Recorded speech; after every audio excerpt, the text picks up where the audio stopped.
ನಮಸ್ಕಾರ. ಮತ್ತೊಂದು ವಿಡಿಯೋಗೆ ಸ್ವಾಗತ. ವಾರದ ಕತೆ ಕಿಚ್ಚನ ಜೊತೆ ಇರಬೇಕಾಗಿತ್ತು, ಬಟ್ ನಿನ್ನ ವಾರದ ಕತೆ ಶ್ರುತಿ ಮೇಡಮ್ ಜೊತೆ ಇತ್ತು. ಮತ್ತೆ ಈ ವಾರದ ಕತೆ ಯಾವ ರೀತಿ ಅಂತಂದ್ರೆ, ಇದೇನು ವಾರದ ಕತೆನಾ ಇಲ್ಲ ಸೋಷಿಯಲ್ ಮೀಡಿಯಾ ಕತೆನಾ ಅಂತ ಅನ್ಬೋದಾಗಿತ್ತು. ಏನಕ್ಕಂದ್ರೆ ಸೋಷಿಯಲ್ ಮೀಡಿಯಾದಲ್ಲಿ ಯಾವ ಪ್ರಶ್ನೆಗಳೈತೆ ಜಾಸ್ತಿ ವೈರಲ್ ಆಗ್ತಾವೋ ಅದ್ರ ಬಗ್ಗೆನೆ ಕೇಳ್ತಾ ಇತ್ತು. ಈ ಎಪಿಸೋಡ್ 4 ಜನ, ಒಂದು ಸಂಗೀತ ಅವರು, ಪ್ರತಾಪ್ ಅವರು, ವಿನಯ್ ಅವರು, ತುಕಾಲಿ ಅವರು ಮತ್ತು ನಮ್ರತ ಅವರು, ಒಂದು 5 ಜನ ಕಾಣ್ತಾರಷ್ಟೇ.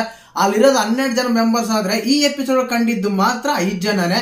ಏನಕ್ಕಂದ್ರೆ ಅವ್ರ 5 ಜನ ಮೇಲೆ ಕೇಸ್ಗಳು ಬಂದಿದ್ವು. ಅವ್ರ 5 ಜನಕ್ಕೆ ನ್ಯಾಯ ಸಿಕ್ತು. ನ್ಯಾಯ ಸಿಗ್ಲಿಲ್ಲ ಅನ್ನೋದು ಗೊತ್ತಾಗ್ಲಿಲ್ಲ. ಇದಕ್ಕಿಂತ ಮುಂಚೆ ನಾನು ಅದಕ್ಕೇನೆ ಹೇಳಿದ್ದು, ಇದೇನು ವಾರದ ಕತೆನಾ ಇಲ್ಲ ಸೋಷಿಯಲ್ ಮೀಡಿಯಾ ಕತೆನಾ ಅಂದ್ರೆ. ಏನಕ್ಕಂದ್ರೆ ಸೋಷಿಯಲ್ ಮೀಡಿಯಾ ಬರೋ ಪ್ರಶ್ನೆಗಳೇ ಅತಿ ಹೆಚ್ಚಾಗಿತ್ತು ಈ ನ್ಯಾಯಾಲಯದಲ್ಲಿ.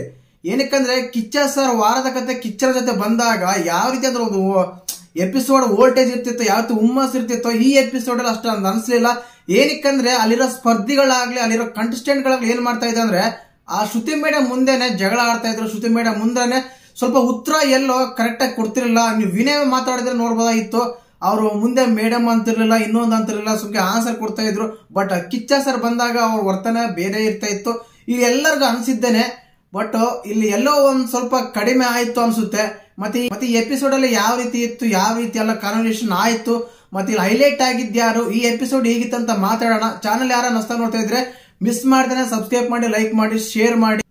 ನಿಮ್ಗೆಲ್ಲರಿಗೂ ಗೊತ್ತಿರೋ ಹಾಗೆ ಎಪಿಸೋಡ್ ಸ್ಟಾರ್ಟ್ ಆದ್ಮೇಲೆ ಬರುತ್ತೆ ಕಳಪೆ ಉತ್ತಮ ಅಂತ. ಎಕ್ಸಾಕ್ಟ್ಲಿ ಕಳಪೆ ಕೊಟ್ಟಿದ್ದ ಸಂಗೀತಗೆ. ಬಟ್ ಇಲ್ಲಿ ತುಕಾಲಿ ಅವ್ರು ಏನ್ ಆಟ ಆಡಿದ್ರು ನನಗಂತೂ ಗೊತ್ತಿಲ್ಲ.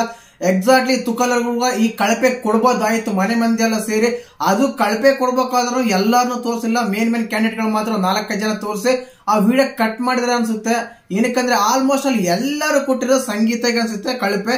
ಆದ್ರೆ ಸಂಗೀತ ಅವರು ಮಾತ್ರ ಒಂದು ಲೇಡಿ ಟೈಗರ್ ಡೈಲಾಗ್ ಹೇಳ್ತಾರೆ, ಎಲ್ಲರಿಗೂ ಸಮಯ ಹೇಳುತ್ತೆ ಅಂತ, ಟೈಮ್ ಇಸ್ ಬ್ಯಾಕ್ ಅಂತ ಹೇಳ್ತಾರೆ. ಬಟ್ ಓಕೆ, ಸಂಗೀತ ಅವ್ರು ಎಲ್ಲನೂ ಕಳಪೆ ತಗೊಳಕ ಅರ್ಹತೆಗಳು ಇಲ್ಲ ಅನ್ಸುತ್ತೆ. ನೀವು ವಿಷಯದೆಲ್ಲ ಆದ್ಮೇಲೆ ಒಂದು ಟಾಸ್ಕ್ ಬರುತ್ತೆ.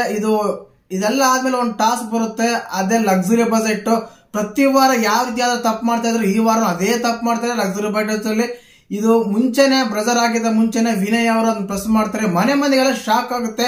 ಏನಕ್ಕಂದ್ರೆ ಇದಕ್ಕಿಂತ ಮುಂಚೆ ನಾವೆಲ್ಲ ಇದೇ ಸಲ ಮಾಡಿದ್ವಿ, ಬಂದೇ ಇಲ್ಲ, ಹಾಗೆ ಹೀಗೆಲ್ಲ ಮಾತಾಡ್ತಾರೆ. ಬಟ್ ಕೊನೆಗೂ ಬಿಗ್ ಬಾಸ್ ಕಡೆಯಿಂದ ಅನೌನ್ಸ್ಮೆಂಟ್ ಬರುತ್ತೆ, ನೀವು ತಪ್ಪು ಮಾಡಿದ್ರೆ ಲಕ್ಸುರಿ ಬಜೆಟ್ ಸಿಗೋದಿಲ್ಲ ನಿಮ್ಗೆ ಅಂತ. ಎಲ್ಲೋ ಇದು ಒಂದು ಕರೆಕ್ಟ್ ಅನ್ಸಾಯ್ತು. ಆದ್ಮೇಲೆ ಎಲ್ಲರೂ ಸಫರ್ ಆಗ್ತಾರೆ. ಒಂದು ತಿಂಗಳಿಂದ ಆಯ್ತು ಚಿಕನ್ ತಿಂದಿಲ್ಲ, ಚಿಕನ್ ಮುಖಾನೇ ನೋಡಿಲ್ಲ ಅಂತ ತನಿಷಾ ಮತ್ತು ಕಾರ್ತಿಕ್ ಅವರೆಲ್ಲ ಫುಲ್ ಫೀಲ್ ಆಗ್ತಾರೆ. ಆದ್ರೆ ವಿನಯ್ ಅವ್ರನ್ನ ಪ್ರಶ್ನೆ ಮಾಡಿದ್ದು ಮಾತ್ರ ಪ್ರತಾಪ್ ಅವರೇ, ಇನ್ನು ಯಾರು ಪ್ರಶ್ನೆ ಮಾಡಲಿಲ್ಲ. ವಿನಯ್ ಅವರೇ ಈ ರೀತಿ ಮಾಡ್ಬಾರ್ದಾಗಿತ್ತು, ಗೊತ್ತಿರಲಿಲ್ಲ ನಿಮ್ಗೆ ಹಾಗೆ ಹೀಗೆ ಅಂತ ಹೇಳ್ತಾ ಇದ್ರು. ನೀನ್ ನನ್ನೇ ಪ್ರಶ್ನೆ ಮಾಡ್ತೀಯಾ, ನನ್ನೇ ಕ್ವಶನ್ ಮಾಡ್ತೀಯಾ. ಅವ್ರ ಆನ್ಸರ್ ಯಾವ ರೀತಿ ಅಂದ್ರೆ, ಆಯ್ತು ಲಕ್ಸುರಿ ಬಜೆಟ್ ಹೋಯ್ತು, ಸಿಕ್ಕಿಲ್ಲ, ಇವಾಗ ಏನು ತಪ್ಪನಂದಾಯ್ತು, ಇವಾಗ ಇನ್ ಏನ್ ಮಾಡ್ತೀಯಾ ಅನ್ನೋ ರೀತಿ ಇರುತ್ತೆ. ಅವ್ರ ವರ್ತನೆ ಅಷ್ಟು. ಇದು ಫಸ್ಟ್ ಟೈಮ್ ಅಂತಲ್ಲ, ಇಡೀ ಎಪಿಸೋಡ್ಗಳೆಲ್ಲ ನೋಡ್ಕೊಂಡ್ ಬಂದಾಗ ಅವರ ಕಾನ್ವರ್ಸೇಷನ್ ಆಗ್ಲಿ ಅವರ ವ್ಯಕ್ತಿತ್ವ ಅದನ್ನೇ ತೋರಿಸುತ್ತೆ. ಬಟ್ ಅದರಿಂದ ಅವ್ರು ಏನು ಸಾಧಿಸಬೇಕಂತ ಅದೇ ರೀತಿ ಮಾತಾಡ್ತಾರೋ ಇಲ್ಲ ಅದೇ ಅವ್ರಿಗೆ ಎನರ್ಜಿನ ಅಂತ ಗೊತ್ತಾಗ. ಶ್ರುತಿ ಮೇಡಮ್ ಅವರು ಬಂದ ಮೇಲೆ ಹೌಸ್ಗೆ ಎಂಟ್ರಿ ಕೊಟ್ಟ ಮೇಲೆ ಹೇಳ್ದಲ್ಲ ಸೋಷಿಯಲ್ ಮೀಡಿಯಾ ಕತೆನಾ ಇದು ವಾರದ ಕತೆನಾ ಅಂತ. ಫಸ್ಟ್ ಎಕ್ಸಾಕ್ಟ್ ಅಲ್ಲಿ ಅದನ್ನೇ ಕೇಳಿದವರು, ಇವನ್ ತಪ್ಪು ಮಾಡಿದ್ರ ಹಾಗೆ ಈಗ ಅಂತ. ಏನಕ್ಕೆ ನೋಡೇ ಇರ್ತಾರ ಸೋಷಿಯಲ್ ಮೀಡಿಯಾದಲ್ಲಿ ಚಾರ್ಜರ್ಗಳು ವೈರಲ್ ಆಗಿತ್ತು. ಇದಕ್ಕಿಂತ ಮುಂಚೆನೆ ಹೇಳಿದ್ದೆ ನಾನು, ಆ ಚಾರ್ಜರ್ಗಳು ಟ್ರಿಮ್ಮರ್ ಇಲ್ಲ ಏನೋ ಬೇರೆ ವಿಷಯಗಳಾಗಿರ್ಬೋದು. ಏನಕ್ಕಂದ್ರೆ ಈಗ ಟ್ರಿಮ್ಮರ್ಗಾಗ್ಲಿ ಇಲ್ಲ ಒಂದು ಹೇರ್ ಫಿಟರ್ಗಾಗ್ಲಿ ಅದೇ ರೀತಿ ಚಾರ್ಜರ್ ಬರ್ತಾ ಇದಾವೆ. ಆದ ಕಾರಣ ಅವೇ ರೀತಿ ಇರ್ಬೋದು ಅಂತ ಹೇಳ್ಬೋದಾಗಿತ್ತು. ಈಗ ಅದನ್ನೇ ತೋರಿಸಿದ್ರು ಅವರು, ಟ್ರಿಮ್ಮರ್ ಚಾರ್ಜರ್ ಅಂತ ಹೇಳಿದ್ರು. ಅದಾದ್ಮೇಲೆ ಬರುತ್ತೆ ನ್ಯಾಯಾಲಯ ಪಂಚಾಯಿತಿ, ಅಂದ್ರೆ ಈ ವಾರದ ಪಂಚಾಯಿತಿ. ಆ ಪಂಚಾಯಿತಿಯಲ್ಲಿ ಶ್ರುತಿ ಮೇಡಮ್ ಅವರು ಜಡ್ಜ್ ಆಗಿರ್ತಾರೆ. ಇರೋರು ಅವರು ಕಂಟೆಸ್ಟೆಂಟ್ ಗಳಾಗಿರ್ತಾರೆ. ಅವ್ರು ಬಂದಲ್ಲ ಕಟ್ಟೆಯಲ್ಲಿ ನಿಂತ್ಕೊಂಡು ಅವರು ಯಾವ ರೀತಿ ತಪ್ಪು ಮಾಡಿದ್ರೆ ಅವ್ರು ಬಂದಿರುವ ಕೇಸ್ ಏನು ಇದ್ರ ಬಗ್ಗೆ ಅಲಿಗೇಷನ್ ಮಾಡಬೇಕು, ಅದರಲ್ಲಿ ಅವರು ವಾದ ಮಾಡಬೇಕು. ಈ ರೀತಿ ಬಂದಾಗ ಮೊದಲೇದಾಗೆ ವಿನಯ್ ಅವ್ರನ್ನ ಕರೀತಾರೆ. ವಿನಯ್ ಅವ್ರನ್ನ ಕರೆದ ಮೇಲೆ ಕಟ್ಟೆಯಲ್ಲಿ ನಿಲ್ಸಿ, ನೀವು ಸುದೀಪ್ ಸರ್ ಇದ್ದಾಗ ಒಂಥರ ಮಾತಾಡ್ತೀರಾ, ವಾರ ಪೂರ್ತಿ ಒಂದ್ ಮಾತಾಡ್ತೀರಾ ಅಂತ ಹೇಳ್ತಾರೆ. ಇದು ಖಂಡಿತವಾಗ್ಲೂ ನಿಜಾನೇ. ಸುದೀಪ್ ಸರ್ ಇದ್ದಾಗ ಸ್ವಲ್ಪ ಅವರು ಲೌಡ್ ಆಗಿ ಮಾತಾಡಲ್ಲ, ಸ್ವಲ್ಪ ಕಡಿಮೆ ಲೋ ವಾಯ್ಸಲ್ಲಿ ಮಾತಾಡ್ತಾರೆ, ಲೌಡ್ ಆಗಿ ಮಾತಾಡಲ್ಲ. ಆದ ಕಾರಣ ಎಲ್ಲರಿಗೂ ಗೊತ್ತಿತ್ತು. ಇದು ನಮ್ರತ ಕೂಡ ಹೇಳ್ತಾರೆ, ಪ್ರೋಮೋ ನೋಡಿದಾಗ ಮಾತ್ರ ನಾವು ನಮ್ರತ ಅವರು ವಿನಯ್ ಮೇಲೆ ತಿರುಗಿ ಬಿದ್ರ, ವಿನಯ್ ಮತ್ತೆ ನಮ್ರತ ಜಗಳ ಆಡಿದ್ರ ಅನ್ನೋ ರೀತಿ ಪ್ರೋಮೋ ತೋರಿಸಿದ್ರು. ಬಟ್ ಇಲ್ಲಿ ಏನಿಲ್ಲ, ಅವ್ರು ಏನ್ ಹೇಳ್ತಾ ಇದಾರೆ ಅದೇ ಮತ್ತೆ ಚಮಚ ರೀತಿನೇ ಮಾತಾಡ್ತಾರೆ ವಿನಯ್ ಮತ್ತು ನಮ್ರತ ಅವರು. ಇದು ಕಾರಣ ಆದಾಗ ಸಂಗೀತ ಅವರು ಕೂಡ ಅದೇ ಹೇಳ್ತಾರೆ. ಇಲ್ಲಿ ಮಾತ್ರ ತುಂಬಾ ವಾರ್ ಮಾಡ್ತಾರೆ.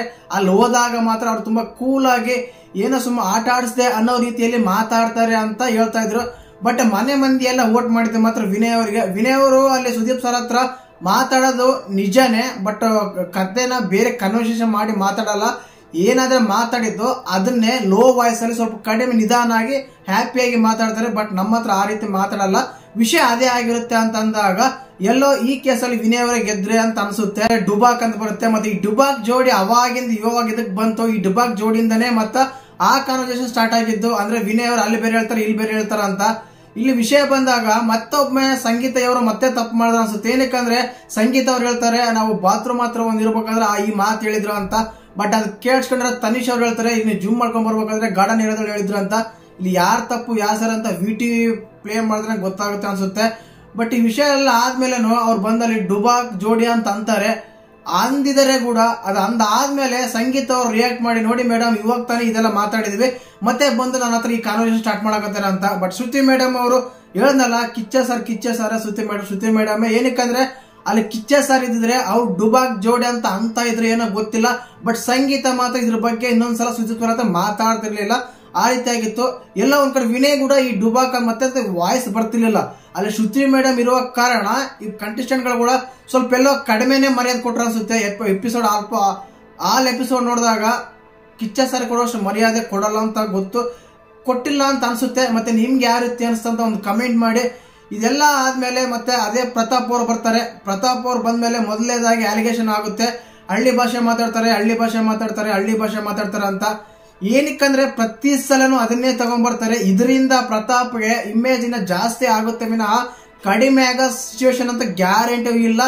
ಇನ್ನೂ ಒಂದು ತಿಂಗಳಿರ್ಲಿ ಇದೇ ಹಳ್ಳಿ ಪದ ಮತ್ತೆ ಹಿಡ್ಕೊಂಡು ಆ ಕಂಟೆಸ್ಟೆಂಟ್ ಗಳಾಗ್ಲಿ ಅಲ್ಲಿರುವ ಆಟಗಾರರಾಗ್ಲಿ ಹಿಡ್ಕೊಂಡು ಅದನ್ನೇ ಎಳಿತಾ ಇದ್ರೆ ಖಂಡಿತವಾಗ್ಲೂ ಪ್ರತಾಪ್ಗೆ ಪಾಸಿಟಿವ್ ಆಗೋದಂತ ಗ್ಯಾರಂಟಿ. ಎಲ್ಲರಿಗೂ ಇದು ಗೊತ್ತಾಗ್ತಾ ಇಲ್ಲ ಅನ್ಸುತ್ತೆ ಅವ್ರಿಗೆ.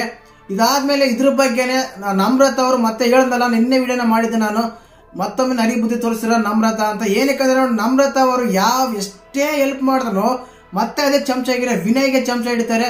ಮತ್ತೆ ಹೇಳೋದು ಮಾತ್ರ ಹಂಗೆ ಹೀಗೆ ಕಳಪೆ ಕೊಡ್ಬೇಕಾದ್ರೂ ಅದೇ ಹೇಳ್ತಾರ ಅವರು. ಪ್ರತಿ ವಾರನೂ ಉತ್ತಮ ವಿನಯ್ ಅವರಾಗಿರ್ತಾರೆ. ಆದ್ರೆ ಈ ವಾರ ಮಾತ್ರ ಸಂಗೀತ ಕೊಡ್ತಂತ. ಮತ್ತೆ ಇದೆಲ್ಲ ಬಕೆಟ್ ಇಡೋ ಕೆಲಸನೇ. ಏನಕ್ಕಂದ್ರೆ ನೋಡಿ ಸಂಗೀತ ಅವರು ಪಾಯಿಂಟ್ಸ್ ಕೊಟ್ಟು ಅವ್ರಿಗೆ ಆರ್ಸ್ಲಿಲ್ಲ ಕ್ಯಾಪ್ಟನ್ ಟಾಸ್ಕ್ ಅಂದ್ರೆ ಅವ್ರು ಕ್ಯಾಪ್ಟನ್ ಆಗ್ತಾನೆ ಇರ್ಲಿಲ್ಲ. ಆದ ಕಾರಣ ಇದೆಲ್ಲೋ ಮತ್ತೆ ಎಫೆಕ್ಟ್ ಆಗ್ಬಿಡುತ್ತೆ ಅಂತ ಹೇಳಿ ಅಲ್ಲಿ ಕೂಡ ಮತ್ತೆ ಅದೇ ಚಮಚನೆ ತೋರಿಸ್ತಾರೆ ನಮ್ರತಾ ಅವರು. ಆದ ಕಾರಣ ಉತ್ತಮ ಸಂಗೀತ ಕೊಟ್ಟು ಕಳಪೆ ಬೇರೆಯವ್ರು ಕೊಡ್ತಾರೆ. ಇದು ಈ ರೀತಿ ಎಲ್ಲ ಆಗ್ತಾ ಇರುತ್ತೆ. ಮತ್ತೆ ಶ್ರುತಿ ಮೇಡಮ್ ಮುಂದೆನೆ ಈ ಕಂಟೆಸ್ಟೆಂಟ್ ಜಗಳ ಆಡ್ತಾರೆ ಅಂದ್ರೆ ಯಾವ ರೀತಿ ಇರುತ್ತೆ ನೋಡಿ. ಅಂದ್ರೆ ಸುದೀಪ್ ಸರ್ ಆಗಿದ್ರೆ ಒಬ್ಬೊಬ್ಬರಿಗೆ ತುಂಬಾ ಕ್ಲಾಸ್ ತಗೊಂತಿದ್ರು ಅನ್ಸುತ್ತೆ. ಇದೆಲ್ಲ ಮತ್ತೆ ಕಾನ್ವರ್ಸೇಷನ್ ನವೀನಯ್ಯ ಮತ್ತು ಸಂಗೀತ ಅವರ ಬಗ್ಗೆ ಎಲ್ಲ ಎಪಿಸೋಡ್ ಮಧ್ಯದಲ್ಲೇನೆ ಜಗಳ ಆಡ್ತಾರೆ. ನನ್ನ ಬಗ್ಗೆ ಬಿಟ್ಟು ಬೇರೆದೆಲ್ಲ ಮಾತಾಡಿ ನನ್ನ ಬಗ್ಗೆನೆ ತಗೊಂಡು ಹೈಲೈಟ್ ಆಗಕ್ಕೆ ಟ್ರೈ ಮಾಡ್ತಾ ಇದೀಯ ಅಂತ ವಿನಯ್ ಅವ್ರು ಹೇಳ್ತಾರೆ. ಇಲ್ಲಿ ವಿನಯ್ ಅವರು ಅಂತ ತಿಳ್ಕೊಬೇಕು. ಏನಕ್ಕಂದ್ರೆ ಅವರು ಸಂಗೀತರು ಹೈಲೈಟ್ ಮಾಡಕ್ಕೆ ನೀವೇ ಕೆಲವು ವಿನ್ಸ್ ಕೊಡ್ತಾ ಇದೀರಾ, ಕೆಲವು ಇದು ಕೊಟ್ಟು ಅವ್ರನ್ನ ಹೈಲೈಟ್ ಮಾಡ್ತಾ ಇದೀರಾ. ಏನಕ್ಕಂದ್ರೆ ಆ ವ್ಯಕ್ತಿ ಯಾರ ಹತ್ರನು ತಗೊಳಲ್ಲ, ಆ ಬಗ್ಗೆ ಏನೇ ಒಂದು ಮಾತಂದ್ರೂ ತಗೊಳಲ್ಲ. ಫ್ರೆಂಡ್ ಆಗಿರ್ಲಿ ಇನ್ನೊಬ್ರಾಗಿರ್ಲಿ ಯಾವರೇ ಆಗಿರ್ಲಿ ಯಾವ್ದಾದ್ರು ಒಂದು ಮಾತು ಬಂದಂದ್ರೆ ಅದ್ರ ಬಗ್ಗೆ ಅಲಿಗೇಷನ್ ಮಾಡಿ ಅದ್ರ ಬಗ್ಗೆ ಆರ್ಗ್ಯುಮೆಂಟ್ ಮಾಡಿ ಅದನ್ನ ಕ್ಲಿಯರ್ ಮಾಡೋ ತನಕ ಬರಲ್ಲ. ಅವ್ರು ಸ್ವಲ್ಪ ಶಾರ್ಟ್ ಟೆಂಪರ್ ಅಂತ ಹೇಳ್ಬೋದು. ಏನಕ್ಕಂದ್ರೆ ಅದೇನ್ ಹೇಳ್ತಾರಲ್ಲ ಅಲ್ಲೇ ಆಟ ಅಲ್ಲೇ ಬಹುಮಾನ ಅಂತ ನೋಡಿ, ಆ ರೀತಿಯಾಗಿ ಅವ್ರ ಮಾತು ಆ ಮಾತೆ ಮನೆ ಮಂದಿಗೆಲ್ಲ ಇಷ್ಟ ಆಗಲ್ಲ ಅನ್ಸುತ್ತೆ. ಮತ್ತೆ ಶ್ರುತಿ ಮೇಡಮ್ ಅವ್ರು ಹೇಳಿದ್ದು ಅದನ್ನೇ ಒಂದು ಸಾಂಗ್ ಹೇಳ್ತಾರೆ, ಅರಳಿದ ಹೂಗಳೇ ಸಾಂಗ್. ಆ ಸಾಂಗ್ ಮೂಲಕ ಸಂಗೀತ ಅವ್ರನ್ನ ತುಂಬಾ ಸ್ವಲ್ಪ ಎಮೋಷನ್ ಆಗಿರೋರ್ನ ಸ್ವಲ್ಪ ಎಂಕರೇಜ್ ಮಾಡ್ತಾರೆ. ಬಟ್ ಎಲ್ಲೋ ಸಂಗೀತ ಅವರು ಫುಲ್ ಲೋ ಡೌನ್ ಆಗಿದ್ದಾರೆ ಅಂತ ಹೇಳ್ಬೋದು. ತುಂಬಾ ಅಳ್ತಾ ಇದಾರೆ. ಏನಕ್ಕಂದ್ರೆ ಕೆಲವರು ಇದ್ರ ಬಗ್ಗೆ ನಾನು ವಿಡಿಯೋ ಮಾಡಿದಾಗ ಎಲ್ಲರಂತಲ್ಲ ಡ್ರಾಮಾ ಕ್ಯೂನು ಇದೆಲ್ಲ ನಾಟಕ ಮಾಡ್ತಾ ಇದಾರೆ, ಕೇವಲ ಫೋಟೋಗೋಸ್ಕರ ಮಾಡ್ತಾ ಇದಾರೆ ಅಂತಾರೆ. ಎಷ್ಟು ಸಲ ಹೇಳ್ತಾರೆ ಗುರು, ಫೋಟೋಗೋಸ್ಕರ ವಿಡಿಯೋಗೋಸ್ಕರ ಇಲ್ಲ ಪಬ್ಲಿಕ್ಗೋಸ್ಕರ. ನಿಜವಾಗ್ಲೂ ಪ್ರತಿ ಸಲನು ಆತರ ಮಾಡಕ್ ಆಗಲ್ಲ. ನಿಜವಾಗ್ಲೂ ಅವ್ರಿಗೆ ಲೋ ಆಗಿದ್ದಾರೆ, ಕಣ್ಣೀರು ಬರುತ್ತೆ ಅನ್ಸುತ್ತೆ. ಏನಕ್ಕಂದ್ರೆ ಅವ್ರ ವಿಡಿಯೋ ಒಂದ್ಸಲ ಹೇಳ್ತಾರೆ ಈ ಮನೆಯಲ್ಲಿ ಕೇವಲ ವಿನಯ್ ಅವರು ಇಲ್ಲ 3-4 ಜನರು ಆ ರೀತಿ ಮಾಡ್ತಾ ಇದ್ರೆ ನಾನು ತಗೊಂತಿದ್ದೆ. ಬಟ್ ಮನೆ ಮಂದಿ ಎಲ್ಲ ನಾನು ಟಾರ್ಗೆಟ್ ಮಾಡ್ತಾ ಇದಾರೆ. ಹೊರ್ತು ಸಂತೋಷ್ ಅವರು ಇದೇ ರೀತಿ ಮಾತಾಡ್ತಾರೆ, ಕಾರ್ತಿಕ್ ಅವರು ಅದೇ ರೀತಿ ಮಾತಾಡ್ತಾರೆ. ತುಂಬಾ ಬೇಜಾರಾಗುತ್ತ ಸಂಗೀತ ಅವ್ರು ಹೇಳ್ತಾರೆ.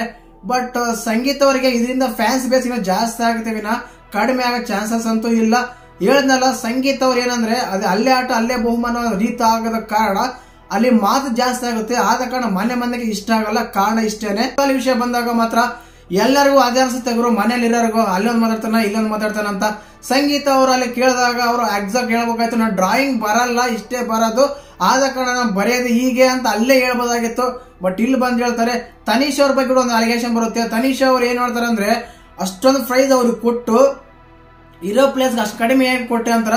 ತನೀಶ್ ಅವ್ರು ಸಿಂಪಲ್ ಆಗಿ ಆನ್ಸರ್ ಮಾಡ್ತಾರೆ, ನಾನು ಅವ್ರನ್ನ ಎಲ್ಲರನ್ನ ರಿಕ್ವೆಸ್ಟ್ ಮಾಡ್ಕೊಂಡ್ರೆ ಅವರು ನನ್ನ ನಂಬಿ ಎಲ್ಲರೂ ಬಂದ್ಬಿಟ್ರು. ಬಟ್ ಕಾರ್ತಿಕ್ ಬರ್ಲಿಲ್ಲ ಅಂತಾರೆ. ನಿಜವಾಗ್ಲೂ ಅವ್ರ ವ್ಯಕ್ತಿತ್ವಕ್ಕೆ, ಅವ್ರ ಹೊರಗಡೆ ಬಡೋ ಫೋಟೇಜಸ್ಗೆ ಅಂತೂ ಖಂಡಿತವಾಗ್ಲೂ ಎಫೆಕ್ಟ್ ಆಗುತ್ತೆ. ಯಾಕೆ ಅಂದ್ರೆ ಒಬ್ಬ ನಂಬಿದಾಗ ಅವ್ರು ಶ್ರುತಿ ಮೇಡಮ್ ಅವ್ರು ಅದನ್ನ ಕೇಳ್ತಾರೆ, ನೀನ್ ಎಲ್ಲರಿಗೂ ಒಂದೇ ಪ್ರೈಸ್ ಕೊಡ್ಬೇಕಾಗಿತ್ತಾನೆ ಹಾಗೆ ಈಗ ಅಂತ. ಈ ಪ್ರೈಸ್ ಬಂದಾಗ ಅವ್ರು ಕಾರ್ತಿಕ್ ಕೇಳಿಲ್ಲ ಮೇಡಮ್, ಇವರೆಲ್ಲ ನಾನು ಕೇಳಿದ ಮಾತಿಗೆ ಬಂದ್ಬಿಟ್ರು, ಬಂದ್ಬಿಟ್ರು ಅಂತ ನಮ್ಗೆ ನಂಬಿಸಿ ಕುತ್ತಿಗೆ ಕೊಯ್ದ್ರ ಅಂದ್ರೆ ಇದೇ ಅನ್ಸುತ್ತೆ. ಬಟ್ ವರ್ತೂರ್ ಅವ್ರಿಗೆ ತುಕಲಿ ಅವ್ರಿಗೆ ತುಂಬಾ ಅನ್ಯಾಯ ಆಗಿತ್ತು ಅಂತ ಅವ್ರು ಹೇಳ್ಕೊಂಡ್ರು ತುಕಲಿ ಅವರು. ಇದಾದ್ಮೇಲೆ ಸಂಗೀತ ಟೀಮ್ ಅಲ್ಲಿ ಕ್ಯಾಪ್ಟನ್ ಅಷ್ಟೇನೆ ಅವ್ರ ಬಗ್ಗೆ ಆರ್ಗೇಷನ್ ಬರುತ್ತೆ, ಈ ರೀತಿ ಎಲ್ಲ ಕ್ಯಾಪ್ಟನ್ ಮಾಡ್ತಾರೆ ಹಾಗೆ ಈಗ ಅಂತ. ಅಲ್ಲಿ ಶ್ರುತಿ ಮೇಡಮ್ ಅವರು ಎಲ್ಲೋ ಅದು ಹೇಳ್ದಲ್ಲ ಸೋಷಿಯಲ್ ಮೀಡಿಯಾ ಕಥೆನ ತಂದಲ್ಲಿ ಇಟ್ರ ಅಂತ ಅನ್ಸುತ್ತೆ. ಏನಕ್ಕಂತ ನೀವು ಡಿಬೇಟ್ ಮಾಡ್ಬೇಕಾಯ್ತು, ನೀವು ಆರ್ಗ್ಯುಮೆಂಟ್ ಮಾಡ್ಬೇಕಾಯ್ತು, ಅವ್ರು ತಗೋಬೇಕಾಯ್ತು, ಕೇಳಬೇಕಾಯ್ತು ಅಂತ ಈ ರೀತಿ ಎಲ್ಲ ಬರ್ತವೆ. ಏನೇ ಆಗ್ಲಿ ಈ ಎಪಿಸೋಡ್ ಅಂತೂ ಅಷ್ಟು ಖುಷಿ ಕೊಟ್ಟಿಲ್ಲ, ಅಷ್ಟು ಇದಂತೂ ಆಗಿಲ್ಲ ಅನ್ಸುತ್ತೆ. ಎಲ್ಲರ ಬಾಯಲ್ಲೂ ಒಂದೇ, ವಿನಯವನ್ನ ಸುದೀಪ್ ಸಾರ್ಗಿಂತ ಕರೆಕ್ಟ್ ಆಗಿ ಅವರು ಪ್ರಶ್ನೆ ಮಾಡಿದ್ರು. ಅವ್ರ ಪ್ರಶ್ನೆಗಳ ಸುರಿಮಳೆ ಸುರಿಸಿದ್ರು ಅವರಿಗೆ. ನಿಮ್ಗೆ ಈ ಎಪಿಸೋಡ್ ಯಾವ ರೀತಿ ಇತ್ತು? ಕಿಚ್ಚ ಸರ್ ಬಂದು ಚೆನ್ನಾಗಿತ್ತ, ಅಲ್ಲ ಶ್ರುತಿ ಮೇಡಮ್ ಚೆನ್ನಾಗಿ ಮಾಡಿದ್ರ? ಈ ಎಪಿಸೋಡ್ ಅಲ್ಲಿ ಹೈಲೈಟ್ ಆಗಿದ್ದ ಯಾರ ಬಗ್ಗೆ ಚೆನ್ನಾಗಿ ಮಾತಾಡಿದ ಅಂತ ಕಮೆಂಟ್ ಮಾಡಿ. ಇಲ್ಲಿ ವಿಶೇಷವಾಗಿ ಮೆನ್ಷನ್ ಮಾಡಿದ ಪ್ರತಾಪ್ ಅವ್ರ ಬಗ್ಗೆ, ಇಲ್ಲಿ ವಿಶೇಷವಾಗಿ ಮೆನ್ಷನ್ ಮಾಡಬೇಕಾಗಿದ್ದು ಪ್ರತಾಪ್ ಅವ್ರ ಬಗ್ಗೆ. ನಾನಂತೂ ಈ ರೀತಿ ಮಾತಾಡಿದ್ದು ಯಾವ ವಾರ ನೋಡಿರಲಿಲ್ಲ. ತುಂಬಾ ಚೆನ್ನಾಗಿ ಮಾಡಿದ್ರು ಪ್ರತಾಪ್ ಅವರು. ನಾನು ಹಳ್ಳಿಯವನು, ಹಳ್ಳಿಯಲ್ಲೇ ಹುಟ್ಟಿದ್ದೀನಿ, ಹಳ್ಳಿ ಬಗ್ಗೆನೇ ಮಾತಾಡಿದ ತಪ್ಪೇನು, ಇದ್ರ ಬಗ್ಗೆನೂ ಸ್ಟ್ರಾಟಜಿ ಅಂತ ನನಗೆ ಇಷ್ಟ ದಿನ ಗೊತ್ತೇನೇ ಇರಲಿಲ್ಲ ಅಂತ ಹೇಳ್ತಾರೆ. ಇದಕ್ಕಿಂತ ನಾನು ಮುಂಚೆ ವಿಡಿಯೋನ ಮಾಡಿದ್ದೆ, ವಿಡಿಯೋ ಕಾರ್ಡಲ್ಲಿ ಕೊಡ್ತೀನಿ ಮತ್ತೆ ಡಿಸ್ಕ್ರಿಪ್ಷನ್ ಕೊಡ್ತೀನಿ, ವಿಡಿಯೋ ನೋಡ್ಬೋದು. ಪ್ರತಾಪ್ ಅವರು ತುಂಬಾ ಚೆನ್ನಾಗಿ ಮಾಡ್ತಾ ಇದ್ರು, ಕಟ್ಕಟೆಯಲ್ಲಿ ನಿಂತು ಅವ್ರು ಮಾಡೋ ಪ್ರಶ್ನೆಗಳಿಗೆ ಎಲ್ಲರಿಗೂ ಉತ್ತರ ಕೊಟ್ಟರು. ತುಂಬಾ ಈ ತರ ತಟ್ಟಿ ಹೇಳ್ತಾ ಇದ್ರು, ನಾನು ಆ ರೀತಿ ಅಲ್ಲ ಹಾಗೆ ಈಗ ಅಂತ. ಅವರು ಬಂದಿರುವ ಮೇಲೆ ಅಲಿಗೇಷನ್ ಅವರು ಕರೆಕ್ಟಾಗಿ ಸಮರ್ಥವಾಗಿ ನಿಭಾಯಿಸಿದ್ರು ಅಂತ ಹೇಳ್ಬೋದು. ಕರೆಕ್ಟಾಗಿ ಉತ್ತರ ಕೂಡ ಕೊಟ್ಟರು ಅನ್ಸುತ್ತೆ. ಶ್ರುತಿ ಮೇಡಮ್ ಅವರು ಅದನ್ನೇ ಹೇಳಿದ್ರು, ಈ ರೀತಿ ಅಲ್ಲ ತುಂಬಾ ಜನ ಬದಲಾಗ್ತಾರೆ, ನೀವು ಬದಲಾಗಿದ ಕಾರಣಕ್ಕೆ ನೀವು ಸ್ಟ್ರಾಟಜಿ ಅಂದ್ರೆ ಹೇಗೆ ಅಂತ ಎಲ್ಲ ಹೇಳಿದ್ರು. ಮತ್ತೆ ಎಪಿಸೋಡ್ ಬಗ್ಗೆ ಹೇಗಿತ್ತು ಅಂತ ಕಮೆಂಟ್ ಮಾಡಿ. ಹಾಗೆ ಚಾನಲ್ ಯಾರನ್ನ ಹೊಸ ನೋಡ್ತಿದ್ರೆ ಮಿಸ್ ಮಾಡಿದ್ರೆ ಸಬ್ಸ್ಕ್ರೈಬ್ ಮಾಡಿ. ಜೈ ಹಿಂದ್, ಜೈ ಕರ್ನಾಟಕ. ಮತ್ತೆ